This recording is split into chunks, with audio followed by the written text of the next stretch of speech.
Good morning, everyone. It's Friday, July 16th. Welcome back to THHoopers, the Bugs Bunny's favorite basketball podcast. I'm your host, Jacob Lehman. With me, I'm joined with, we'll start with George. How you doing, George Martin? I'm so tired, man. Why did we have to do this in the morning? Because we couldn't do it last night, because we watched Space We Jam. could have, but no, you had to have it your way. I offered to record last night, but my other guy, No, Josh you Rhodes, didn't. is No, you also didn't. here. No, you didn't. Yes, I did. Yes, I did. Good morning. And to be fair, I was the one that pulled the trigger on the morning podcast. I don't know why George can't get up before 1 p.m., but here we are. So right now it's 9 o'clock Pacific Standard Time. I have it 9:40 Pacific Standard Time. So we're gonna crank this one out. We got good stuff for you guys. George, mute yourself, man. The Bucks even the series up with the Suns, taking Game 4. Team USA having some trouble staying healthy, and our review of Space Jam 2. Obviously, it's only right. First podcast with it up, I bet. But first, language here. Make sure to check us out on Twitter, Instagram at THHoopers. George will always respond to you.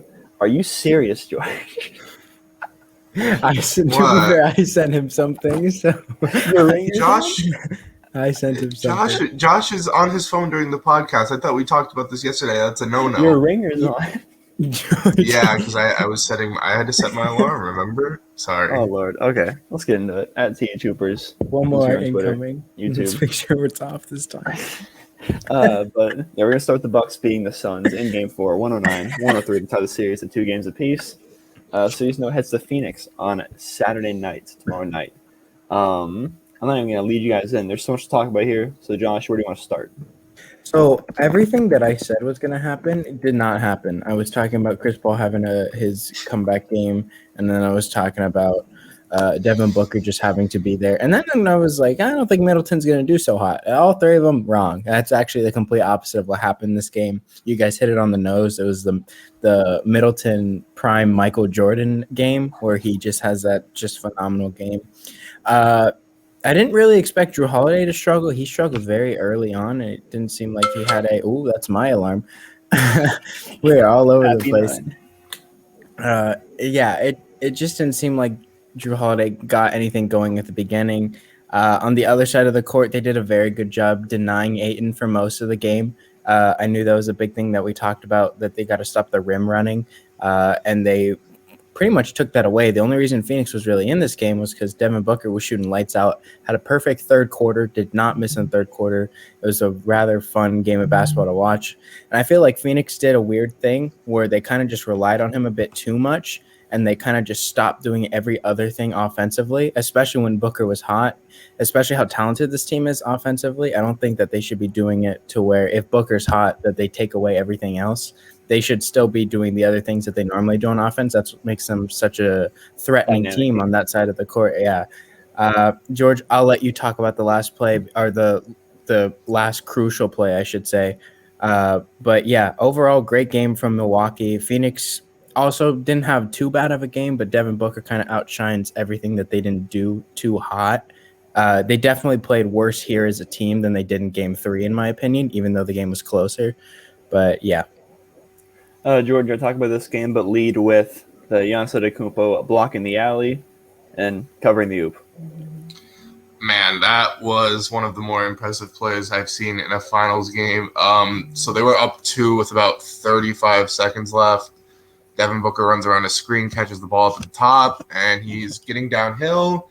And Ayton is just down there at the block wide open. He lobs it up.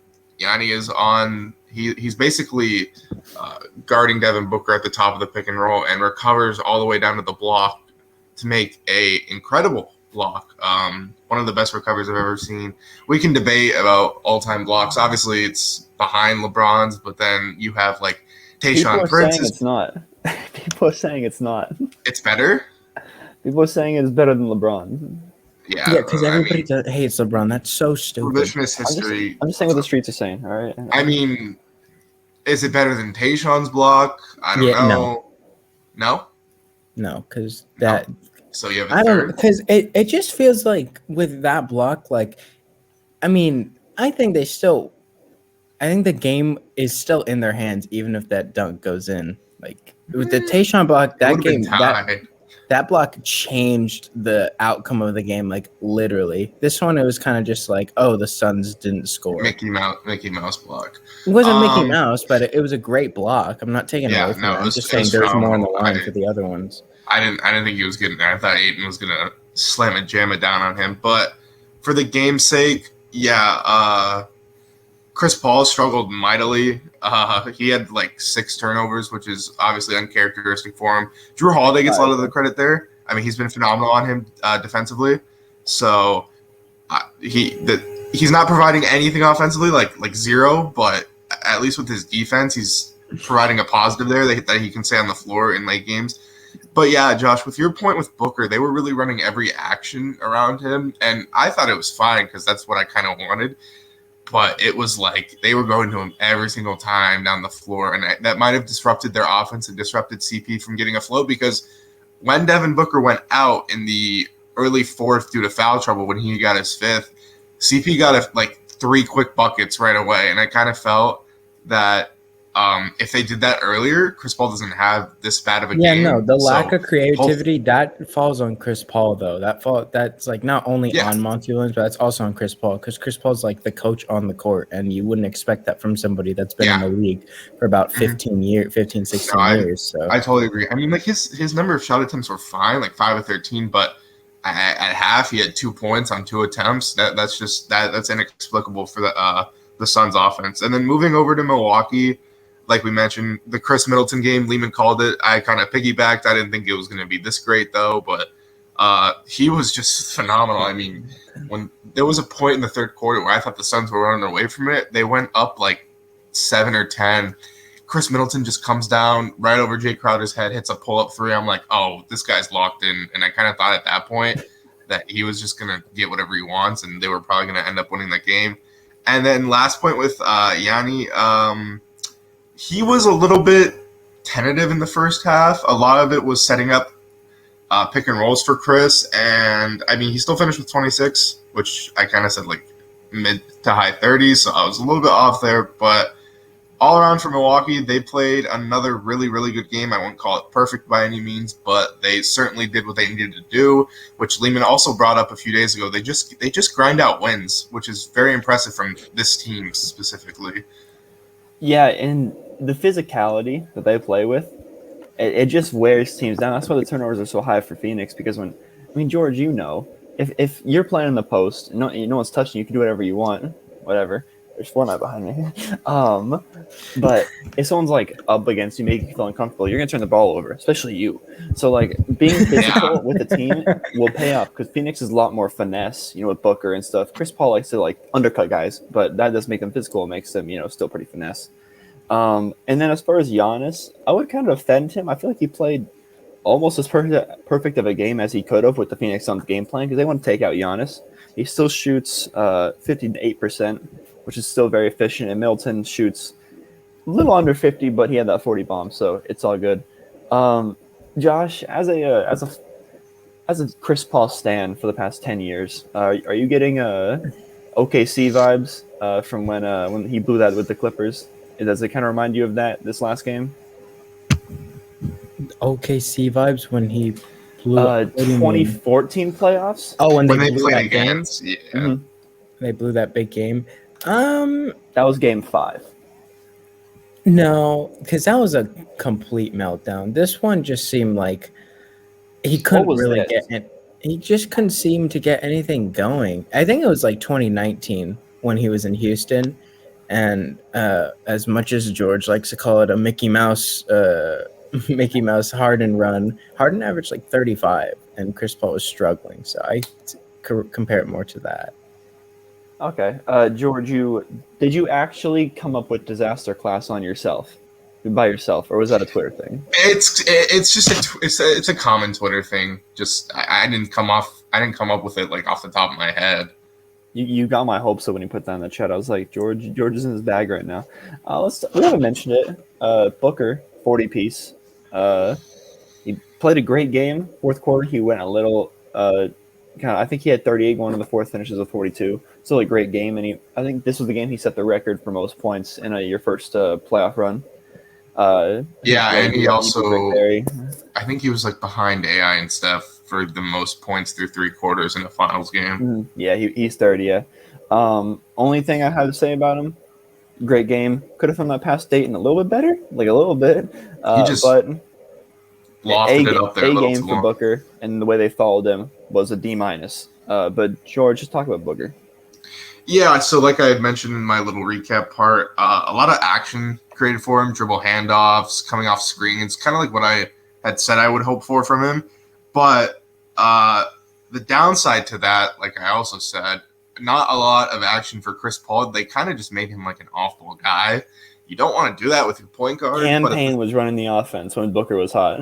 Chris Paul was in the corner. I was like, what's happening, man? And part of that, I would say part of it also had to do with Chris Paul struggling. I think they kind of just abandoned the game plan with him because after that first half, Book has like 20, Chris Paul has 2. I think Monty was just like, we got to keep forcing the hot hand here. But yeah, he was incredibly efficient. I don't think he made a 3. I don't know how many he attempted, but I was glad he didn't settle for a lot of 3s. He goes 0 for 3 from 3.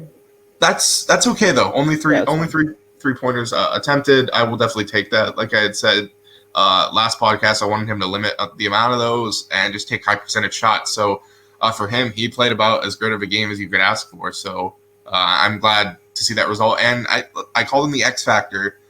So moving forward, hopefully this can be something that we can see happen in Game 5 and hopefully not get a Chris Paul disaster class again, which I won't mind.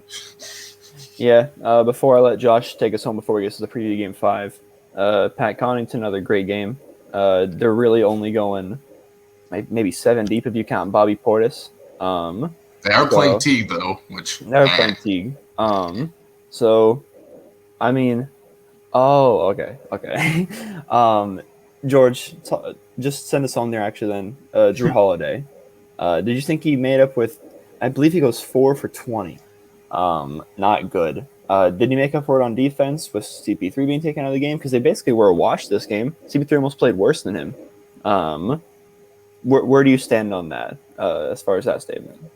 Yeah, at the very least, Jrue needs to be a wash on Chris Paul. And as long as he's phenomenal defensively, which he's basically been every game, you take that.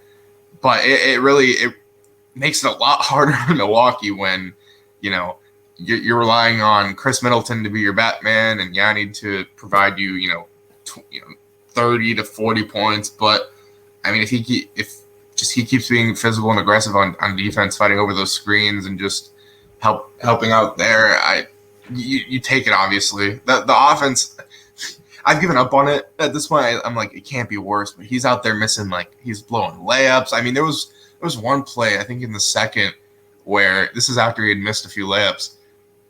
He drove baseline, fed it to a guy that I think it was Bobby. He pump faked and got 3-4 guys on him, dumped it back off to Drew's in front of the hoop wide open. He almost smokes it. So I don't expect that to get. Yeah.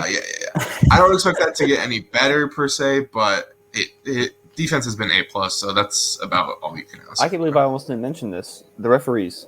Booker, the first player, to play with 8 fouls. Is that what we're going with? 7 or 8. I don't know about 8. I'd say because that last 7. one he has 5, right? And he wraps up Holiday and no call. It almost looked like an intentional foul. I'm not going to give it was. It was, yeah. Josh, was this making up for Chris Paul's never won with Scott Foster? Next game we're going to give him some calls, or was this just the refs being the refs we've seen this year?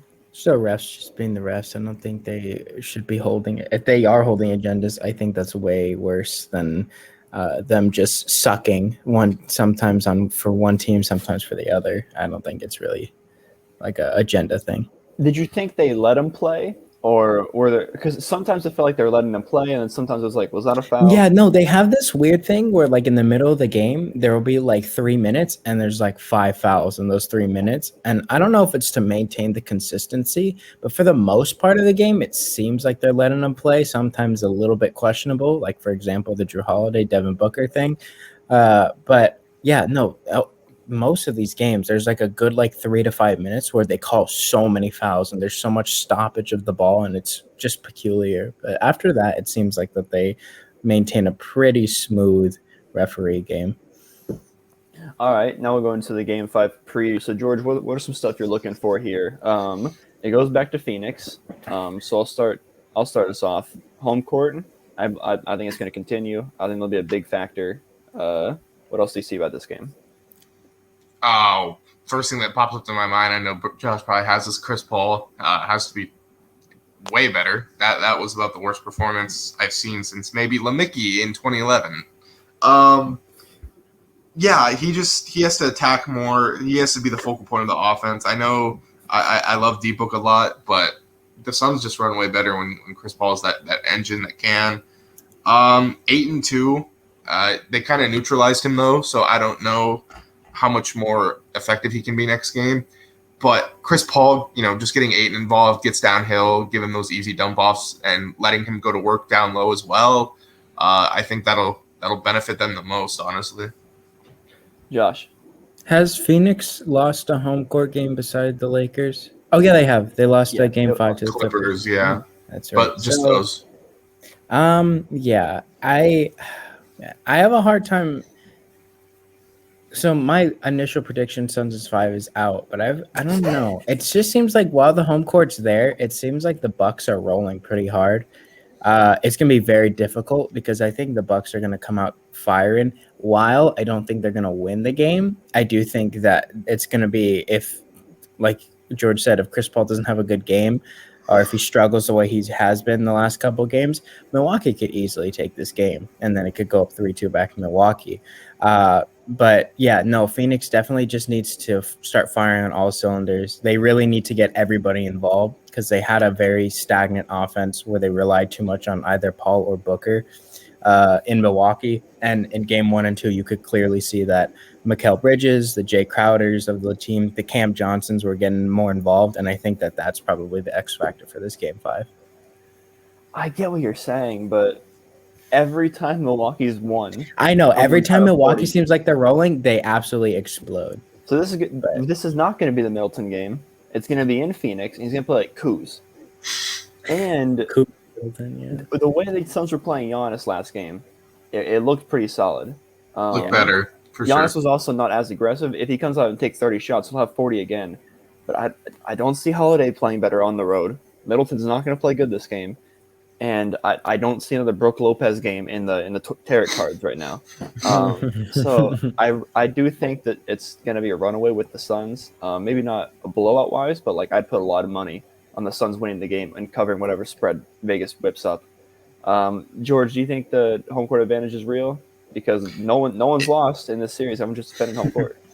Series doesn't start until the home team loses, but I have Bucks in 7. I'm going to take Suns here. I know them going down 3-2, just like they did against Brooklyn. I still have them winning the series. I just think we're going to see a very aggressive, vindicative Chris Paul. I wouldn't be surprised if he had matched his point total in the first quarter this game. So I kind of expect a runaway blowout, double digit, but hopefully I'm wrong. I mean, that'd be nice. Now, Lehman, since we both have the Suns winning, if the Bucks manage to win, we all have the Suns winning, actually. Oh, actually, if we but you have the Bucks winning the series. Suns have we have the Suns winning the series. Yeah. If the Bucks win this game somehow, what's the chance that Phoenix wins in Milwaukee and then wins Game 7? Because I'm telling you right now, 0. I'm telling you right now, I call me weird, crazy, but if Milwaukee wins this game, I don't think Phoenix loses a series. So if they go up 3-2, I don't know. Just a little update. I got my 6 games. I'll be in Arizona for whatever game happens. But if it goes to Game 6 and Milwaukee wins in Milwaukee, nothing's going to happen. Maybe a few cars will get flipped in Arizona, but it won't be a big deal. So I hope even if the Suns lose this game, Milwaukee can lose Game 6 in their home court, and it goes back and forth, goes to 7. But even in my heart though, I think if Milwaukee wins this game,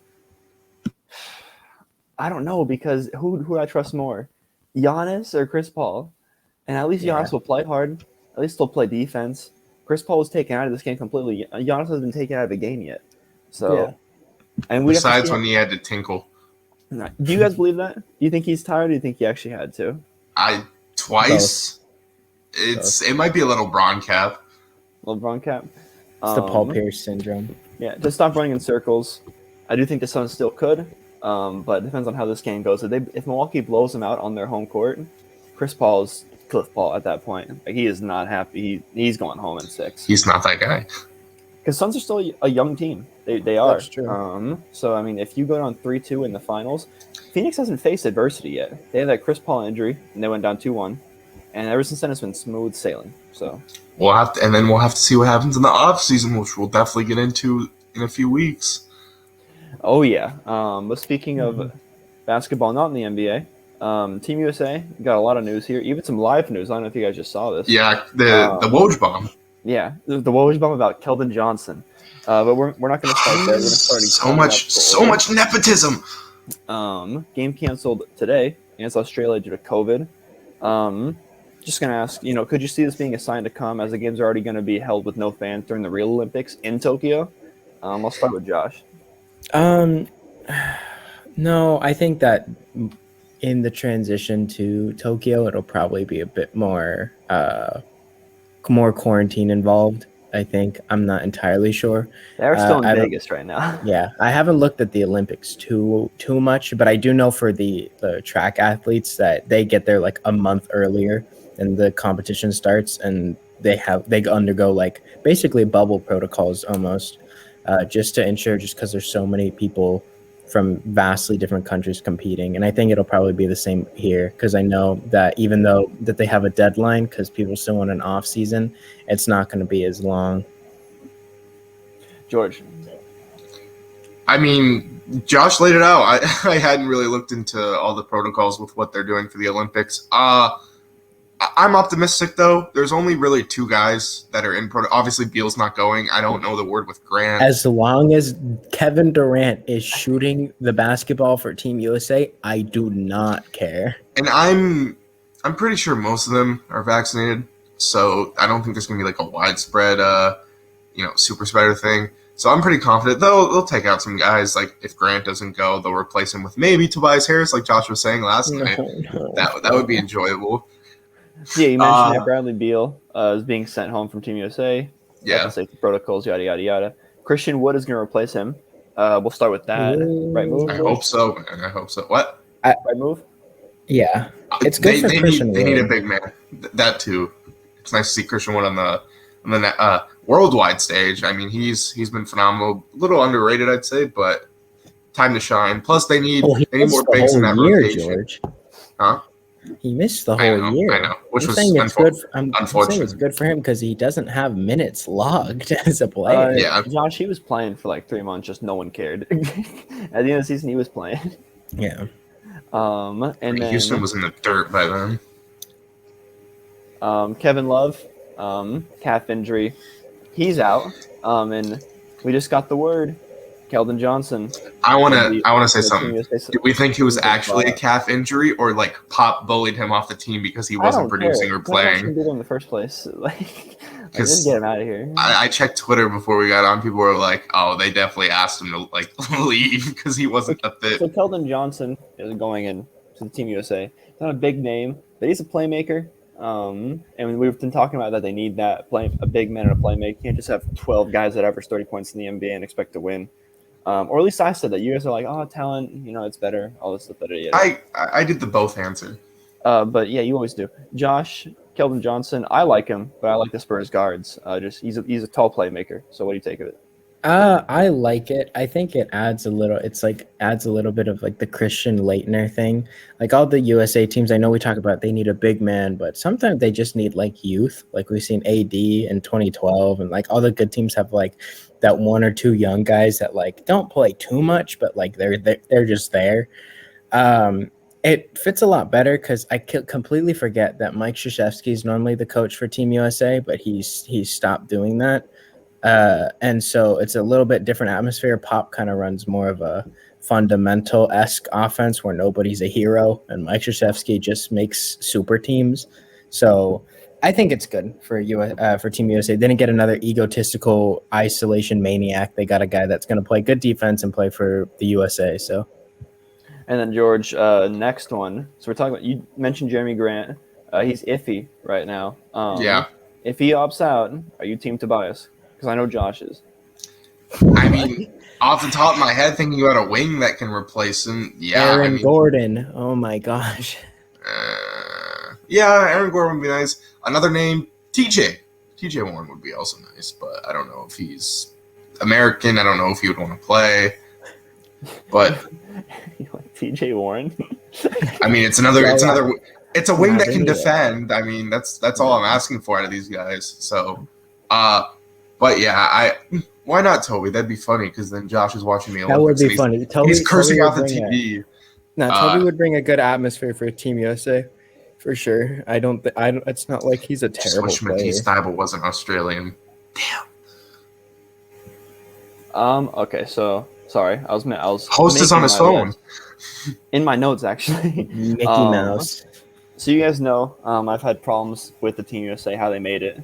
I think Colangelo's just like pulling, rabbits out of his hat, saying, "Oh, this guy's an all-star, says yes, put him on the squad." And it didn't work the first few games, and we didn't get to see if it'd work in the revenge game against Australia. But I made my own team. I want to see what you guys say about it. Obviously, I'm not going to be like, we're going to put LeBron and Chris Paul on it, because they already said no. So they said no, they can't be on my team either. We don't want you anyways. So I'll tell you guys who's in and who's out at the very end, like just to easily digest it. But on my team, starting lineup is Dame, Holiday, Durant, Jason Tatum, Miles Turner. And then on the bench, I got Levine as a 6-man. Then Bam and Draymond, Middleton, Brook Lopez, John Morant, and Christian Wood. There's a lot of Bucks on that team. There is. And they're in the finals. There's three, yeah. Well, Middleton and Holiday are coming over anyways after the finals is over. Yeah. So just bring Brook with them. Brook Lopez, is that just a height thing?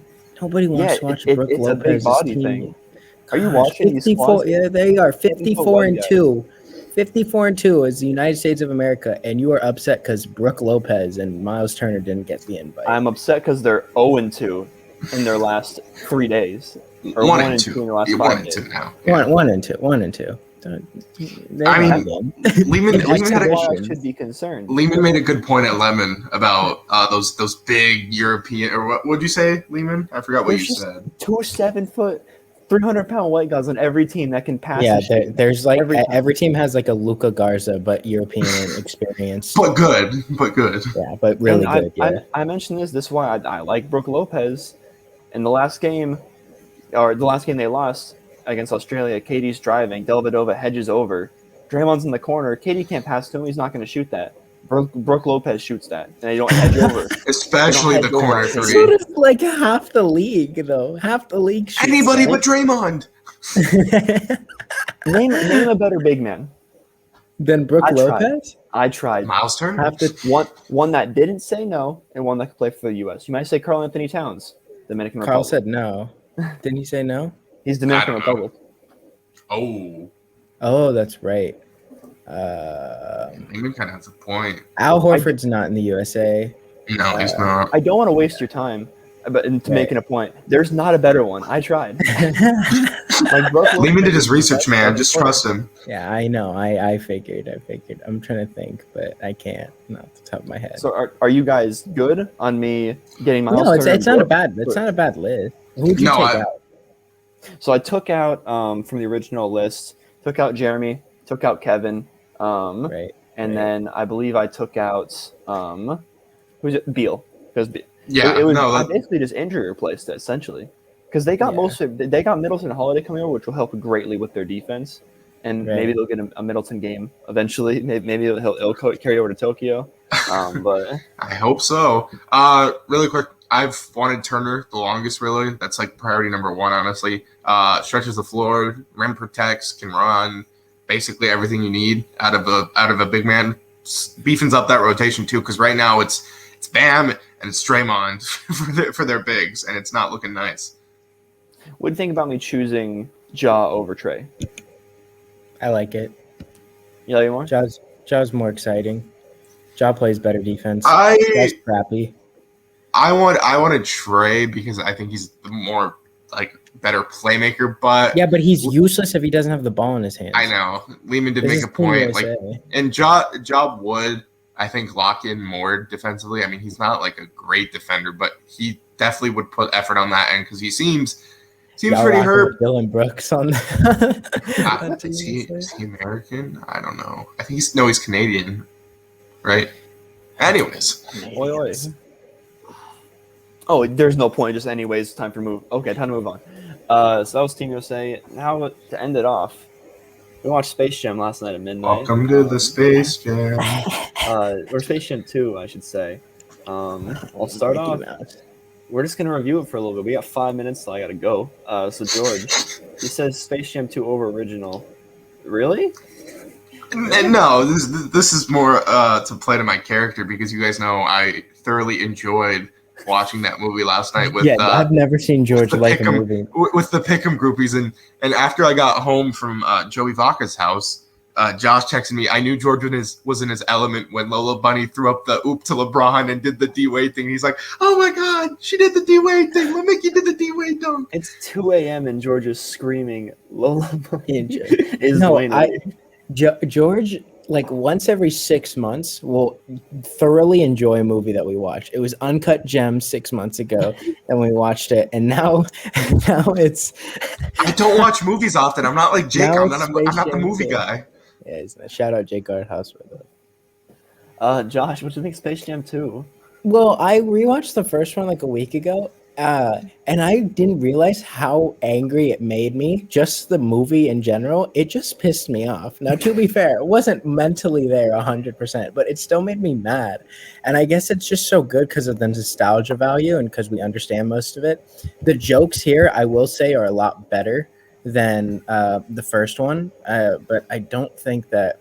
I think it appeals, like you said, it appeals way like significantly to kids. But it's like movie. It's one of those movies like where it's a kids movie, but like the adults laugh at the jokes because they get it, and the kids like it because there's shiny colors and Damian Lillard's a robot and Anthony It's this Davis generation's flies. Toy Story. The essentially. graphics though were very solid. I will say. I know. They I know. looked a little too real. I was kind of scared I when didn't like when Daffy they went Duck real. when Daffy Duck got real. It scared me. I was like, "What's happening?" I liked it a lot because it's just a kids movie. So I mean, it for what it was great. It kind of felt like, especially the first like leg of it, it felt like a LeBron wet dream. Like it was just it was the weirdest. Everybody was thing. praising Mickey. I hate him. Like I hate there was him. like a whole montage of like him from like high school to winning all his championships. Oh yeah, and Jake was like, "They're making Also- this too much about LeBron." No, also another thing, like I know LeBron produced the movie, like he was like top 3 producers in the movie. Why didn't he cast his real family? He just got people that were not his family to play like his family. In his defense, Jordan did not cast his family as well, and he still had he still had the same Yeah, names for his kids. but like what the fudge? Like, I that's don't so think Bryce weird. was gonna be offended, man. Jake, every other minute they Especially brought 'cause they- Dom or no, I but the whatever. want thing to is- hear Bryce Maximus deliver the line, "Dad, it's my game." No. But the thing is, like Michael Jordan's kids, like spoiler alert for anybody that doesn't watch, Michael Jordan's kids weren't a big part of the movie. Like LeBron's kid LeBron's was a the family like man. the villain. LeBron's like son, Bryce Maximus was the villain. Turned Spoilers, by the way. hero. For anyone listening. Yeah, spoilers. Sorry, my I'll bad. have to put I that get in it. the Twitter post. Spoilers. Spoilers for Space Jam 2. Yeah. Give it a rating. I'll start. Oh, I'm gonna go for what it is. I'm gonna go 6.5, just because it would be a 6, and LeBron made that funny face at the start of the second half.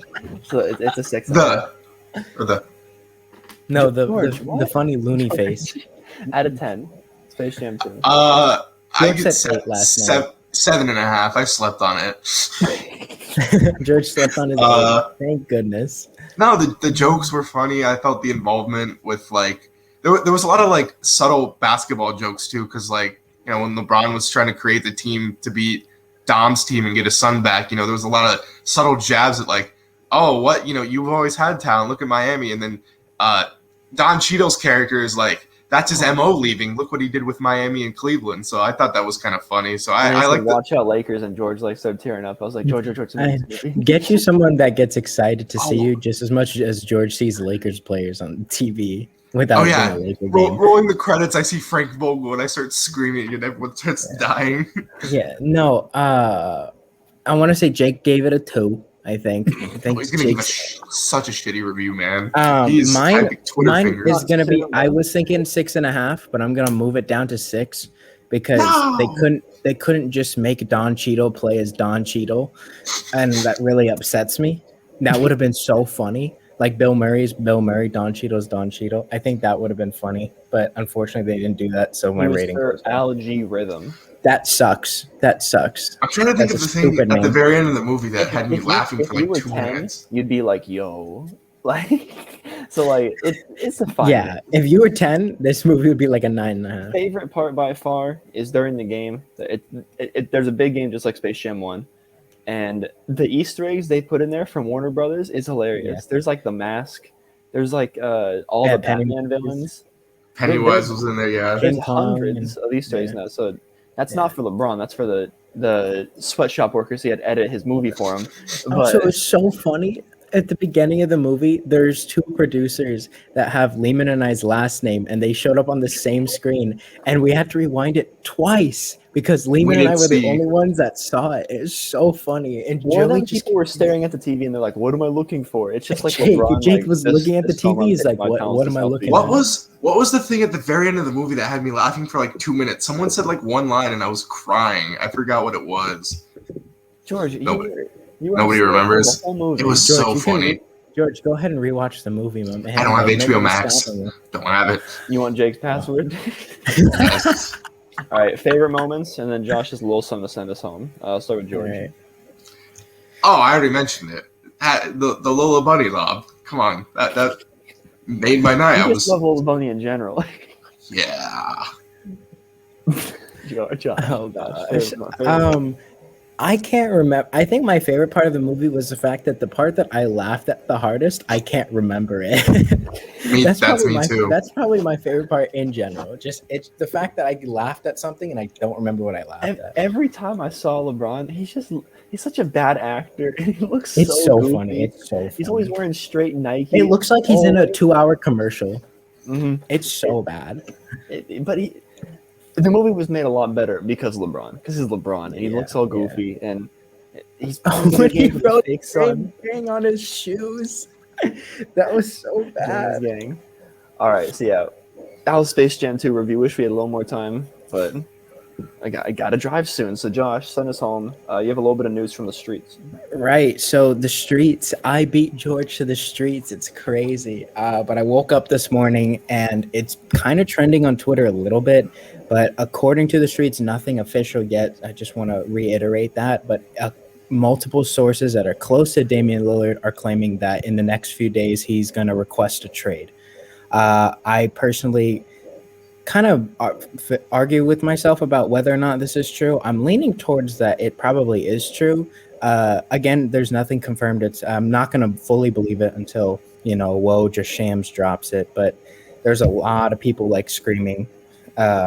A lot of sources that normally kind of hit it on the nose, but they just don't have the credentials as Woj they or can't Shams, scream from the rooftop like a Woj. It is on Reddit also. I wanted to double check, so it's just not some stupid Twitter thing. It is on Reddit. A lot of people are talking about Damian Lillard requesting a trade. It's not necessarily where, it's just that he wants out of Portland, which is very weird considering that they did the coaching for him basically. Mm-hmm. I don't know, though. We'll see. Maybe the Team USA atmosphere kind of changed Dame's perspective on playing solo. Who knows? Well, you could do everything for someone and they'll still leave. So just ask George. But we have predicted it's like a Russell Westbrook one, a very quick one. Once the news gets out, it's not going to go on for 2 days. It's going to be traded quick. Do you still believe that? Because if so, he could be in for a bumpy ride. He could be traded by Sunday. I don't think so. I think he doesn't get traded until after USA goes through their thing because he's not going to want to deal with the. That's why I'm like on the fence if he's going to even request it because like if he has to deal with like trades and stuff like that, then why would he be on Team USA? Like he probably wants to enjoy the Olympics and then probably deal with all that stuff after. But I would be very shocked if he requests a trade while he's on Team USA and he gets traded while he's on Team USA. George, if he requests a trade, like in the next few days, will it be to a team he's playing on Team USA with? Like, is it going to be like Mickey? Oh no! I would say so. Dame for Kyrie. I don't know if KD maybe he's getting close to Dame. Okay, that would be the dream offseason. I know we're reaching for the clock, but what if like the Sixers trade Ben Simmons to the Blazers, no Dame included, and then they trade Dame for Kyrie, and then you have Kyrie and Ben Simmons on Portland. Team Australia. They just completely explode the team. George, who do you think is there a pick you think? Because is it? I feel like it's like a Levine or something, like a guy who's like, hey, come play or maybe someone who's bonded with unexpectedly, or maybe a Draymond. Maybe the Celtics. I have no idea how to gauge this honestly. Like I really don't know. For once your ear is not to the streets, you I think Miami's been talked about Sleeper. quite a lot. I know they're talking about Portland just wants to ship him to a team where he's not going to compete. So like New York. I know there's a lot of Laker talk, but there's always Laker talk, so I'm not really taking too much attention to it. We don't got the assets. I just brain blasted myself. Dame for Kyrie. That it kind of, if he requests a trade, the Nets might just ship him off. And Kevin Durant is playing on Team USA. KD went there with Kyrie, so I'm not sure. I don't know. A lot. Plus, if Kyrie goes to Portland, what's not with him retiring? I mean, he's hinted at retiring after this contract, so I have no idea. Like, he could straight up walk away, and I don't think he would care. But that's definitely a conversation to have. Yeah. Well, I'm gonna call it because I just got a notification. Premiere Space Jam 2: A New Legacy on HBO Max. So I'm gonna watch it a third time. It's gonna be a lot of fun. I watched it last night when I got home. But thanks for watching, everyone. If you're on YouTube, subscribe. If you're not, go to Instagram and Twitter. Follow us there. George will respond. He's been blowing up recently on his own Twitter. Refuses to get followers on the THHoopers Twitter, but he doesn't do the thing. He blows up on Twitter and he doesn't do the little promoted tweet. He doesn't do the corny thing that I've made fun of for years. That we need to do now. Actually. Now we need it. Okay. I need you in the House of Highlights comments, like Lethal Shooter and Stephanie. That's like ratio. Please say ratio. Yes, that was the best part of the night when George successfully ratioed Joey in his own house. That was the best part of the movie. George's first successful ratio. But yeah, everyone, thank you so much. I hope you enjoyed. Thanks for being OG. Everyone enjoy Game 5 and enjoy